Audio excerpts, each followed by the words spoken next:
எல்லோருக்கும் வணக்கம். Welcome to the great கிரியாளன் மேஜிக் ஷோ சூதாட்ட கிளப் ஷேர் மார்க்கெட். எப்படியெல்லாம் துன்பம் வருது பாருங்க ஷேர் மார்க்கெட்ல. நிஃப்டி 50 40 பாயிண்ட் வீழ்ச்சி. ஆனால் அப்படியே ஆப்போசிட்டா சென்செக்ஸ் 113 பாயிண்ட் லாபம், 0.15% பிளஸ். அப்போ தானே ₹2 ஆப்ஷனை கால் ஆப்ஷனை ஒரு ₹50 ₹80 கொண்டு போக முடியும். ₹150 புட் ஆப்ஷனை 0ன்னு கொண்டு போக முடியும். இப்படி ஷேர் மார்க்கெட் திடீர் சூதாட்டமாக ஆறுனதுக்கு என்ன காரணம் அப்படின்னு பார்த்தீங்கன்னா, க்ளோசிங் ஆக்ஷன் செஷன் அப்படின்னு ஒன்று கொண்டு வந்தாங்க. காலையில் 9:15. அதுக்கு முன்னாடி ப்ரீ மார்க்கெட்டில் ஒரு காமன் நேரம். அதுலேயும் மார்க்கெட்னுடைய நல்ல ப்ரைஸை கண்டுபிடிக்க முடியல. ப்ரைஸ் டிஸ்கவரி டிரான்ஸ்பரண்டாக இல்லை. சரி, 9:15 3:15 வரைக்கும் மார்க்கெட்டை ட்ரேட் பண்ண விடு. அப்பவும் ப்ரைஸ் டிஸ்கவரி இல்லை, கும்பா கண்ணு மங்களா தெரியுது அப்படின்ற மாதிரி அங்கேயும் ஒரு ப்ரைஸ் டிஸ்கவரி இல்லை, ஒரு டிரான்ஸ்பரன்சி இல்லை. கடைசியில் நீ 3:15 அப்புறமா நீ அந்த க்ளோசிங் ஆக்ஷன் செஷன் மூலம் கண்டுபிடிக்கிறதா இருக்கிறதுலே மிகப்பெரிய ஒரு பிரைஸ் டிஸ்கவரி டிரான்ஸ்பரண்ட் அப்படின்ற மாதிரி மார்க்கெட்டில் புதுசாக இந்த சிஏஎஸ் அப்படின்றத கொண்டு வந்தாங்க. அதனுடைய கண்கட்டு வித்தை தான் இப்போ நிஃப்டி -0.16%, 0.15%. சில பேர் சொல்லுவாங்க Nifty 15 index கான்ஸ்டியூன்ஸ் are different from Sensex constitution difference. சரி, அப்படி பார்த்தா இந்த க்ளோசிங்ல திடீர்னு மைனஸ்ல இருந்து கொண்டு வந்து பிளஸ் பண்ண வேண்டாம். அட ஏன் உசர வாங்குறீங்க? நாங்களே 10,000 20,000 இன்வெஸ்ட்மெண்ட் மைண்ட் செட்டப்ல இருக்கிறவங்கள கூட ஒரு ட்ரேடிங் செட்டப்ல கொண்டு வந்து விடுறாங்க. It is very very difficult. அதாவது நம்மளுடைய இன்வெஸ்ட்மெண்ட் மைண்ட் செட்ல நம்ம ஷேர் மார்க்கெட்டுக்குள்ள வந்தாலும் நம்மளுடைய மைண்ட் செட்டை ட்ரேடிங்கா மாத்திடுறாங்க அப்படின்ற மாதிரி ஒரு நண்பர் கமெண்ட் போட்டிருக்காரு. ஸ்ரீதரன் நல்லா ஹேண்ட்ஸமாக இருந்தாலும், அதாவது அறிவு இருக்கிற அழகு இருக்கிற இடத்துல அறிவு வந்து வேலை செய்ய விடாது சூழ்நிலைகள் அப்படின்ற மாதிரி அவருடைய எக்ஸ்பீரியன்ஸ் சொல்கிற. அப்படி பாருங்க, நானே துபாயில் சிவனேன்னு வேலை கிடச்சி போய் கொஞ்சம் கொஞ்சமாக ஒரு பணத்தை போட்டு 10,000 சேர்த்தி கடைசியில் ஒரு ₹1,50,000 வரைக்கும் என்னுடைய போர்ட்ஃபோலியோ வேல்யூ உயர்ந்து வந்தது. அதுக்கப்புறம் எவனோ ஒருத்தர் சொன்னான்னு சொல்லி ட்ரேடிங் சைடு உள்ளே இறங்கி முதல்ல ₹50,000 வர்ற மாதிரி வந்துட்டு அப்புறம் மொத்தமாக நான் சேர்த்தி வச்சிருந்த 1,50,000 கழட்டிட்டு போயிட்டாங்க.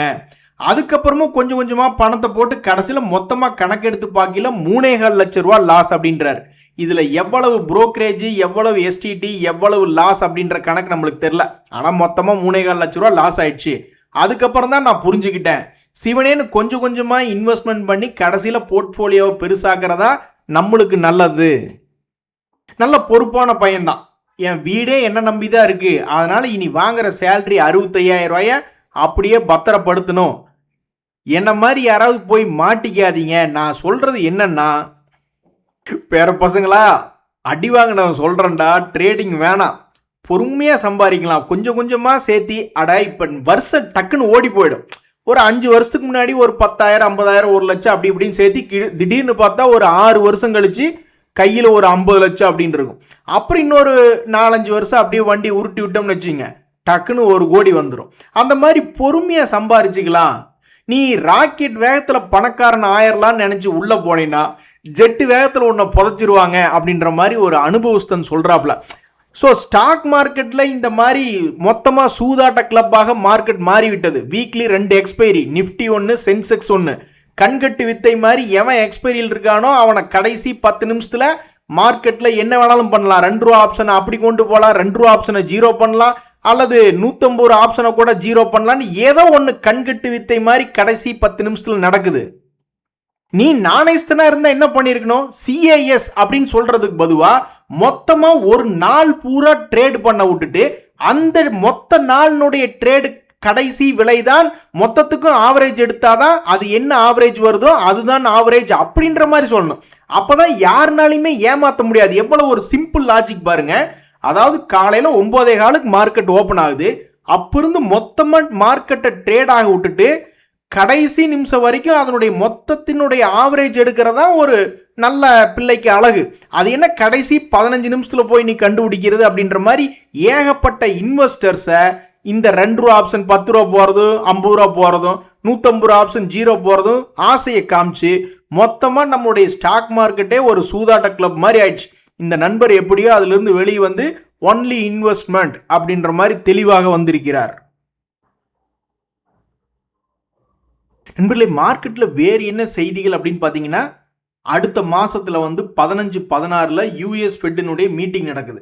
அப்போ வந்து இன்ட்ரெஸ்ட் ரேட்டை இது இன்க்ரீஸ் பண்றாங்களா, மொத்தத்துக்கும் மோசமாயிருமேடா அப்படின்ற மாதிரி. ஸோ அவங்க இன்ட்ரெஸ்ட் ரேட்டை இன்க்ரீஸ் பண்ணுறாங்களா அல்லது எந்த சேஞ்சும் பண்ணலையா அல்லது குறைக்கிறாங்களா அப்படின்ற ஒரு மிக முக்கியமான தகவல் செப்டம்பர் 15-16 அப்படின்றது நடக்குது. ஸோ அந்த முக்கியமான நியூஸுக்கு முன்னாடி நம்ம மார்க்கெட், அதாவது ஒரு முக்கியமான செய்தி வருது, அதுக்கு முன்னாடி நம்மளுடைய மார்க்கெட்டை கீழே கொண்டு போய் வச்சுக்கிட்டு அந்த நியூஸுக்காக வெயிட் பண்ண போகிறாங்களா அல்லது மேலே கொண்டு போய் வச்சுட்டு அந்த நியூஸ் வரும்பொழுது என்ன பண்ணலாம் அப்படின்னு காத்திருக்காங்களா அப்படின்றது ரொம்ப முக்கியமாக கவனிக்க வேண்டிய ஒரு விஷயமா இருக்கு.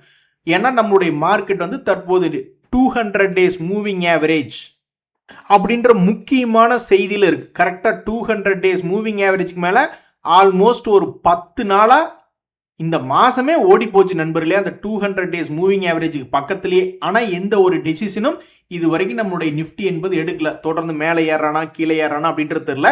கரெக்டாக 200 டேஸ் மூவிங் ஆவரேஜ் ஒட்டி இருக்கிறது என்பது ஒரு செய்தி. ஆனால் அந்த காஸ்பி இண்டெக்ஸ் கேள்விப்பட்டீங்களா? இந்த கொரியாவினுடைய காஸ்பி இண்டெக்ஸ் அந்த 200 டேஸ் மூவிங் ஆவரேஜ் என்பதை தொட்டதுதான் தாமதம். சாதாரணமாக வந்து தொடல, அவன் மிகப்பெரிய ஒரு கும்பா குட்டியினுடைய வேகத்தில் கீழே வந்து தொட்டிருக்கான். அப்படி தொட்ட வேகத்தில் அவன் எவ்வளவு பர்சன்டேஜ் சமீபத்தில் ஏறிவிட்டான் என்றால் 13% என்பது தன்னுடைய 200 டேஸ் மூவிங் ஆவரேஜ்லேருந்து ஏறி இருக்கு. அதுக்கு எடுத்துக்கொண்ட நாட்கள் வெறும் 10 நாள் தான். ஆனால் நம்ம நிஃப்டி இப்படி ஏறவே இல்லை, கரெக்டாக 200 டேஸ் மூவிங் ஆவரேஜ்லேயே இருக்கான். ஸோ எதெல்லாம் பெரிய நியூஸ் என்னென்ற தேதியில் வருது அப்படின்றத நம்ம குறித்து வச்சுக்கிட்டே வரணும். ஸோ அந்த தேதி கனெக்ட் பண்ணி நம்மளுடைய மார்க்கெட் ஏதாவது ஒரு மாற்றத்தை கொண்டு வருமா இல்லையா என்பதுதான் ஒரு முக்கியமான கேள்வியாக இருக்கு. இது போக இன்றைய மார்க்கெட்டில் வேறு என்ன செய்திகள்னா, இந்த டாடா மோட்டார்ஸ் அப்படின்ற ஒரு பங்கு எடுத்து பார்த்தீங்கன்னு வச்சுங்களேன், அதை வந்து ரெண்டாக பிரித்து விட்டாங்க. Tata Motors commercial vehicle, Tata Motors passenger vehicle அப்படின்னு விட்டாங்க. ரெண்டுலையுமே சமீபத்தில் ரிசல்ட் சீசன் என்பது வந்திருக்கு. ஸோ இரண்டில் வந்து already Tata motor commercial vehicle கீழே விழுந்துட்டு ஒரு பொற்காலம் மாதிரி மேலே ஏறி வந்தால் அப்புறம் மறுபடியும் கொஞ்சம் கீழே இறங்கியிருக்கான். இந்த டாடா மோட்டார் பேசஞ்சர் வெஹிக்கிள் பெருசாக மேலே வரவே இல்லை இப்போ வரைக்கும், பிரித்து விட்டதுக்கப்புறம். அதுலேயும் இந்த டாடா மோட்டார் கமர்ஷியல் வெஹிக்கிள் வச்சிருக்கிறவங்க பார்த்தீங்களா, எங்களுக்கெல்லாம் ஒரு பொற்காலம் வந்து விட்டது, கீழே விழுந்தோம் மறுபடி பழைய ஹைக்கே வந்துட்டோம், நாங்கள் யாருமே லாக் ஆகலையே அப்படின்னு.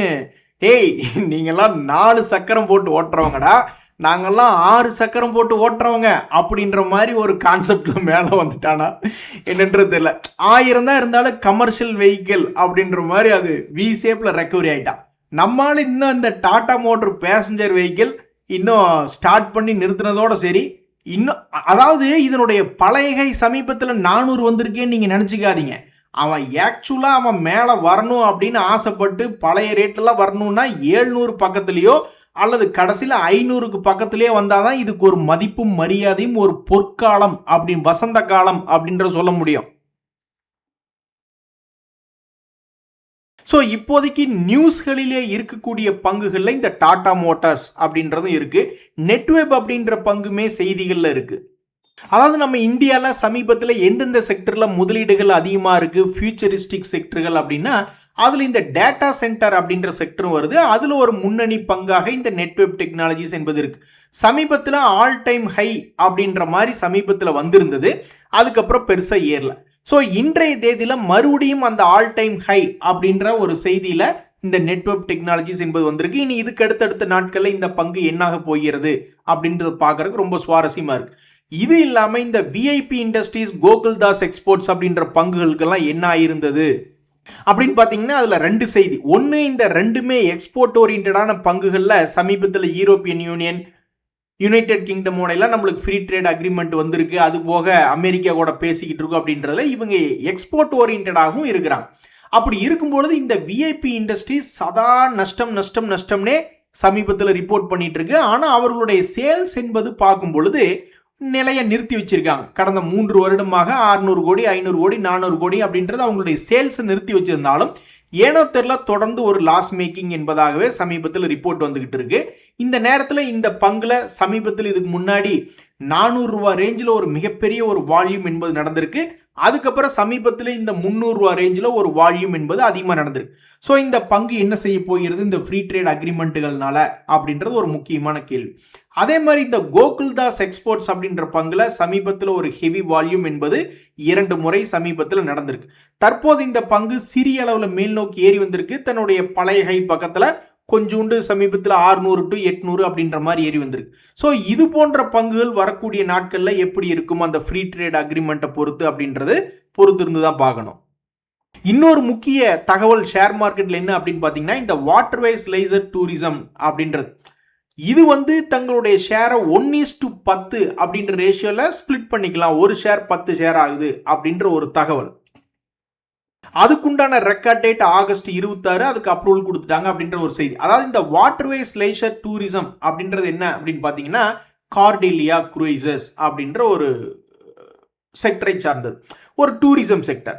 இப்படி டூரிசம் செக்டரில் இருக்கக்கூடிய இந்த பங்கை பற்றி எப்படியும் ஏகப்பட்ட ஒரு அட்வர்டைஸ்மெண்ட்ஸ் என்பது பண்ணிட்டு இருப்பாங்க. அதெல்லாம் இப்போ நிறைய என்ன பண்ணுறாங்கன்னா, இன்ஸ்டாகிராம் மூலியமாக வரக்கூடிய அட்வர்டைஸ்மெண்ட்ஸ் என்பதெல்லாம் தான் பெரிய லெவலில் இருக்குது. நிறைய பேர் ட்ரெடிஷ்னலாக டிவியில் பேப்பரில் அப்படின்லாம் நியூஸ் பேப்பர் பண்ணும்பொழுது ஒரு செகண்டுக்கு 10 செகண்டுக்கு அப்படின்னு அசால்ட்டாக பணம் வருது. ஆனால் ஒரே ஒரு 10 இன்ஸ்டாகிராம் அந்த ஏரியாவில் பாப்புலராக இருக்கிறவங்க இந்த மாதிரி போயிட்டு அங்கே ஒரு போஸை போட்டாங்கன்னாவே உடனே பல பேர்த்தினுடைய மனசில் இந்த இடத்துக்கு போகலாமா அப்படின்னு ஏகப்பட்ட ரிசார்ட்டுகள் ஆனால் அந்த மெத்தட் இப்போ நிறைய பேர் அவங்களுக்கு தெரியுதா இல்லையானே தெரில. ஸோ அப்போ ஒரு பங்கினுடைய வியாபாரம் பெரிய அளவில் ரீச் ஆகணும்னா இப்போல்லாம் இன்ஸ்டாகிராம் ரொம்ப முக்கியமாயிருச்சு. நம்மளுக்கு வேலை வெட்டி இருக்குது, அதனால் நம்ம என் ஃபோன்லாம் இன்ஸ்டாகிராம் கூட கிடையாது. ஆனால் வீட்டம்மாக்களினுடைய மொத்த கட்டுப்பாடுமே அந்த இன்ஸ்டாகிராம் மூலியமாக தான் நடக்குது.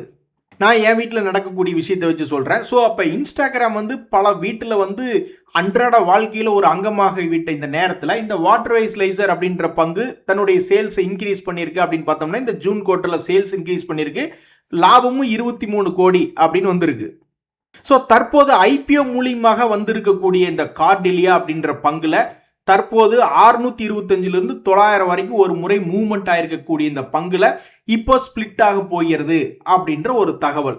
அதுக்குண்டான ரெக்கார்ட் டேட் என்பது ஆகஸ்ட் 26. இந்த செய்தியை வச்சுக்கிட்டு இந்த கார்டிலியா என்ற பங்கு புதிய உச்சம் என்பது போக போகிறதா அல்லது தன்னுடைய பழைய லோவிற்கு வரப்போகிறதா என்பது பொறுத்திருந்துதான் பார்க்கணும். ஆக மொத்தம் ஸ்டாக் மார்க்கெட்ல முக்கியமான செய்திகள்ல இந்த வாட்டர்வேஸ் லேசர் டூரிசமுடைய ஸ்பிளிட் என்பதும் வருது.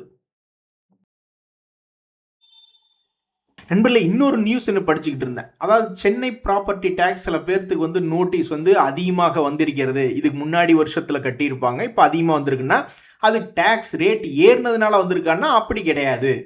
அந்த ப்ராப்பர்ட்டினுடைய வேல்யூ ரீஅசஸ் பண்ணோம் அப்படின்ற மாதிரி ஒரு செய்தி. ஸோ இதனால் நம்ம ஸ்டாக் மார்க்கெட்டில் ரியல் எஸ்டேட் சார்ந்த பங்குகள் அதெல்லாம் அடுத்தடுத்த நாட்களில் எந்த மாதிரி இம்பேக்ட் ஆகுது அப்படின்றத பொறுத்து இருந்து பார்க்கணும். இன்னும் வேறு முக்கியமான தகவல்களில் பிஹெச்எல் என்பதெல்லாம் மிகப்பெரிய ஒரு ஷேர். அது ஏதாவது புதிய உச்சங்களை அந்த சாதனையை படைக்குமா அல்லது அந்த சாதனையை படைக்காதா அப்படின்னு இந்த ஷேர் மார்க்கெட் உலகம் ரொம்ப ஆவலாக பார்த்துக்கிட்டு இருக்காங்க. இதுக்கு முன்னாடி அந்த பங்கு 2024 அற்புதமாக 320 ரூபா வரை ஏறி வந்தது. யார் கண்ணுப்பட்டுச்சோ ஆல்மோஸ்ட் 50% இறங்கிட்டு ஒரு 200 ரூபா 150 ரூபா ரேஞ்சில் போய் விழுந்துட்டான். அதுக்கப்புறம் மறுபடியும் இப்போ ரெக்கவரி ஆகி 420 ரூபாய் என்பது அதனுடைய புதிய உச்சமாக சுத்திக்கிட்டு இருக்கு. ஒரு காலத்தில் பிஎல் பிஹெச்எல்னு 2 பேர் ட்வின் பிரதர்ஸ் அப்படின்ற மாதிரி சுத்திக்கிட்டு இருந்தாங்க. பிஎல் நல்லா மேலே வந்துட்டான், டிஃபென்சிவ் சைடு நல்ல அதிகமான ஆர்டர் புக் இருக்கு, நல்ல லாபம் அப்படின்ட்டு. பிஹெச்எல் கொஞ்சம் கொஞ்சமாக தான் மேலே ஏற்றிக்கிட்டு வந்துட்டு இருந்தாங்க. இன்றைய ரேட்டில் பிஹெச்எல் பிஎல் ரெண்டும் என்ன விலை உள்ளது? அண்ணே உங்க மண்டைக்கு பின்னாடி தான் இருக்கேன், ஓவர் அப்படின்ற மாதிரி இந்த பாரத் எலக்ட்ரானிக்ஸ் 409 ரூபாயாகவும் இந்த பிஹெச்எல் 420 ரூபாயும் இரண்டும் ஒரே இடத்துல சந்திச்சுக்கிட்டது ரொம்ப ஆசை. ஆனால் இதெல்லாம் நிறைய பேர்த்துக்கு இதுலேயும் ஒரு இன்பம். இந்த டாடா மோட்டர் பங்குகள் இரண்டும் ஒரே இடத்துல சந்திச்சுக்கிட்டா இன்னும் அதிகமான இன்பமாக இருக்கும். அவங்க என்னைக்கு வசந்த காலம்னு தெரியல. ஆனால் இன்றைய செய்தியில் பிஹெச்எல் அப்படின்ற பங்கு ஆல் டைம் ஹை பக்கத்தில் வந்திருக்கிறது ஒரு செய்தி. அதே மாதிரி சுரக்ஷா டைனாஸ்டிக் அப்படின்ற பங்கு சமீபத்தில் ஐபிஓ மூலியமாக வந்த பங்கு. அந்த ஐபிஓ பீரியடுக்கு அப்புறம் சமீபத்தில் அதிகமான வால்யூம் என்பது இந்த சுரக்ஷா டைனாஸ்டிக்ஸில் நடந்திருக்கு. அதாவது இந்த சுரக்ஷா டயக்னாஸ்டிக்ஸ் அப்படின்ற பங்குல 13% எஃப்ஐஎஸ் ஹோல்டு பண்ணியிருந்தாலும் டிஐஎஸ் 23% ஹோல்டு பண்ணியிருக்காங்கனாலும் இந்த பங்கினுடைய மொத்த மார்க்கெட் கேபிட்டலே 1585 என்ற ஒரு ஸ்மால் கம்பெனி தான் இது. ஸோ இந்த பங்கினுடைய விலை என்பது சமீபத்தில் ஐபிஓவாக வந்த பின்பு அந்த சமயத்தில் இது மேலே நிறைய ஃபோக்கஸ் என்பது இருந்தது. அதுக்கப்புறம் ஒன்றும் இல்லை. அப்புறம் இப்போதான் சமீபத்தில் மறுபடியும் வால்யூம் என்பது அதிகமாக நடந்திருக்கு. ஸோ இதில் ஏதாவது ஒரு குரூப் வந்து மேலே போக நினச்சி வாங்கியிருக்காங்களா, அல்லது இதுக்கு மேலே இதை பண்ணலாம் எங்கே ஏற போகிறான் அப்படின்னு சொல்லிட்டு கையில் இருந்த பங்குகள் நிறைய பேர் விற்றுருக்காங்களா அப்படின்றது தெரியல. ஆக மொத்தம் டிரான்சாக்ஷன்ஸ் ஆஃப் வால்யூம் என்பது இந்த பகுதியில் அதிகமாக நடந்துள்ளது.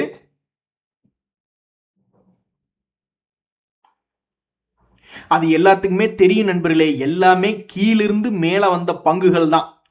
ஆனால் கீழே இருக்கக்கூடிய பங்குகள்லாம் நம்ம நியூஸ் எடுத்து பார்க்கலாம். 52 வீக் லோ அப்படின்ற பங்குகளும் நியூஸில் வரும், 52 வீக் ஹை அப்படின்ற பங்குகளும் நியூஸில் வரும். ஆனால் யார் வந்து தொட போறா 52 வீக் லோல இருந்து அப்படின்றது நம்மளுக்கு தெரியாது. ஒன்னா நியூஸ் எடுத்து பார்க்கல 52 வீக் ஹை அப்படின்றத எடுத்து பார்க்கலாம், 52 வீக் லோல எடுத்து பார்க்கலாம்.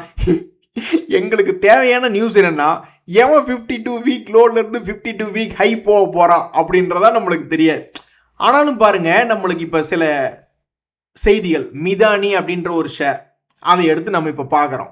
அது ஏன்டா நடுவில் இருக்கிற நியூஸ் யாருமே கொண்டு வர மாட்டேன்றீங்க அப்படின்ற மாதிரி. அல்ல, நடுவில் நியூஸ் செய்திகள் வருது. 200 டேஸ் மூவிங் ஆவரேஜ்ல இருந்து கீழே இருந்து மேலே வந்து தொட்டாலும் சரி, மேல இருந்து கீழே வந்தாலும் சரி, 200 டேஸ் மூவிங் ஆவரேஜ்கிட்டு இருக்கு அப்படின்ற செய்திகள்லாம் வருது. எது எப்படியோ இந்த மிஸ்ர தத்து நிகாம் அப்படின்ற பங்கு ஒரு காலத்துல இல்ல, இந்த வருஷத்திலே 2 முறை செய்திகளை வந்து இருந்தது 52 வீக் லோ பக்கத்துல அப்படின்ட்டு. ஆனால் இன்றைய தேதியில் எடுத்து பார்க்கும்போது தன்னுடைய பழைய ஹை பக்கத்துல இந்த பங்கு வந்திருக்கு அப்படின்ற ஒரு செய்தி. புதிய உச்சங்களை போய் தொட போகிறதா அல்லது மறுபடியும் கீழே விழுக போறானா அப்படின்ற நம்மளுக்கு தெரியல. பட் எஃப்ஐஎஸ் சம்பந்தப்பட்ட செய்தி இந்த மிதானி ஷேர்ல என்ன அப்படின்னு பார்த்தீங்கன்னா, அவங்களுடைய ஹோல்டிங் என்பது சமீபத்தில் 1.32 இருந்து அப்படியே அதிகப்படுத்தி 2.57 என்பது இந்த மிஸ்ர தத்து நிகாம் அப்படின்ற பங்குல வந்திருக்கு. சமீபத்தில் வால்யூம் என்பது அதிகமாக நடந்துள்ளது பொழுது ஏதோ ஒரு குரூப் கீழே வாங்கினது ஓகே இப்போ ப்ராஃபிட்டை புக் பண்ணிடுவோம் அப்படின்ற மாதிரி ப்ராஃபிட்டை புக் பண்ணியிருக்காங்களா, அல்லது இது புதிய உச்சங்களை அடையும்னு சொல்லிட்டு ஏதாவது போய் அதிகமாக ஆர்டர் போட்டு வச்சிருப்பாங்க, அந்த சமயத்தில் அதிகமாக விற்று வச்சிருப்பாங்க. அதனால தான் வால்யூம் ஆஃப் டிரான்சாக்ஷன் என்பது அதிகமாக இந்த நேரத்தில் நடந்திருக்கு. ஸோ இந்த பங்கு பெருசாக கீழே விழுந்தாலும் 100-150 ரூபா தள்ளி இருக்கு. தன்னுடைய ஆல் டைம் ஹை அப்படின்றத தாண்டி போகணும்னாலும் அது கிட்டத்தட்ட ஒரு 500-550க்கு மேலே போக வேண்டியதாக இருக்கு. ஸோ சென்டர் பாயிண்ட்ல இருக்கக்கூடிய இந்த மிஸ்ர தத்து நிகாம் என்ன செய்ய போகிறது? ஸோ இந்த மிஸ்ர தத்து நிகாம்ல என்ன ஒரு செய்தினா, எஃப்ஐஎஸ் வந்து தங்களுடைய ஹோல்டிங் பர்சன்டேஜ் இன்க்ரீஸ் பண்ணியிருக்காங்க அப்படின்ற செய்தியில் இந்த மிதானி அப்படின்ற ஷேர் வருது. அதாவது நண்பர்களே, இந்த சிஎஸ்சி அப்படின்ற பங்குமே டிவிடெண்ட் அதிகமாக கொடுக்கக்கூடிய பங்கு. இப்போ கூட அவங்க ஒரு நியூஸ் ஒன்று வெளியிட்டிருக்காங்க, 6 ரூபாய் நாங்கள் டிவிடெண்ட் தர்றோம். அந்த டிவிடெண்டுக்கு உண்டான ரெக்கார்ட் டேட் என்பது 19 ஆகஸ்ட் அப்படின்ற ஒரு தகவலை வெளியிட்டிருக்காங்க. இந்த இர்கான் அப்படின்ற ஒரு ஷேர், அந்த பங்கு 200 டேஸ் மூவிங் ஆவரேஜை தாண்டியதா அல்லது கீழே உள்ளதா அப்படின்ற செய்திக்கு இந்த வருஷத்துல அந்த பங்கு 2 முறை முயற்சி பண்ணியிருக்கான் 200 டேஸ் மூவிங் ஆவரேஜை தாண்டறதுக்கு. 2 முறையும் ஃபெயிலியர் ஆகி தற்போது கீழே தான் வந்து விழுந்துள்ளது. அடுத்த கட்டமாக இந்த பங்கு எப்போது 200 டேஸ் மூவிங் ஆவரேஜை தாண்ட முயற்சி செய்யும் அப்படின்றது பார்க்கறதுக்கு ரொம்ப ஆர்வமா இருக்கு. அவனும் வருஷம் தவறாம முயற்சி பண்ணியிருக்கான், ஷேர் ஹோல்டர்ஸ் எப்படியாவது காப்பாற்றி வரணும். ஆனாலும் மார்க்கெட்ல அதிகமாக இப்போ வரைக்கும் வரவேற்பு இல்லை. முயற்சி எடுக்கும் பொழுதெல்லாம் அவனை பிடிச்சி கீழே தள்ளியிருக்காங்க. இருந்தாலும் அந்த பங்கு 4-5 இடம் முயற்சி பண்ணியிருக்கான். இனி அடுத்து வரக்கூடிய நாட்கள்ல இந்த இர்கான் அப்படின்ற பங்கு 200 டேஸ் மூவிங் ஆவரேஜ் தாண்டுகிறதா அல்லது கீழேயே போகிறதா என்பது பார்க்கறதுக்கு ரொம்ப ஆர்வமா இருக்கு. அதாவது நண்பர்களே, நம்ம ஸ்டாக் மார்க்கெட்ல பணம் வந்தாலும் கூரையை பிச்சுக்கிட்டு கொடுக்குற மாதிரி தான் வரும். ஆனால் அதை நம்மளால சத்தியமாக கண்டுபிடிக்க முடியாது. ஆனால் வெகு சில நாட்களே மார்க்கெட்டுக்கு போதும் ஷேர் மார்க்கெட்ல ஃபுல் கெப்பாசிட்டி இருக்கு, கீழே கிடக்கக்கூடிய பங்குகளை அப்படியே சில நாட்கள்லேயே மேலே அனுப்ப இருக்கு அப்படின்ற மாதிரிலாம் ஸ்டாக் மார்க்கெட்டில் கெப்பாசிட்டி இருக்கு. ஒரு எக்ஸாம்பிளுக்கு பார்க்கணும்னா, அஃப்கோர்ஸ் அதுக்கு வந்து அவங்களுடைய சேல்ஸ் பெரிய அளவில் இம்ப்ரூவ் ஆகிருக்கணும், லாபகரமாக இருக்கணும் அப்படின்ற மாதிரிலாம் நிறைய கண்டிஷன்ஸ் இருக்குது. ஸோ இந்த எலக்ட்ரானிக்ஸ் ஸ்மார்ட் இந்தியா அப்படின்றது ரொம்ப கீழே கிடந்தான். இப்போ அதனுடைய Q1 ரிசல்ட் நல்லா தான் வந்திருக்கு. இந்த தருணத்தில் அவன் பாட்டுக்கு 80 ரூபாயிலிருந்து 190 ரூபாய் என்பது ஏறி வந்துட்டான். அதே மாதிரி டெக்னோ கிராஃப்ட் இண்டஸ்ட்ரீஸ் அப்படின்ற ஒரு பங்கு, அவனுமே 200 டேஸ் மூவிங் ஆவரேஜ் கீழே தத்தளித்து கொண்டிருந்த பங்கு தான்.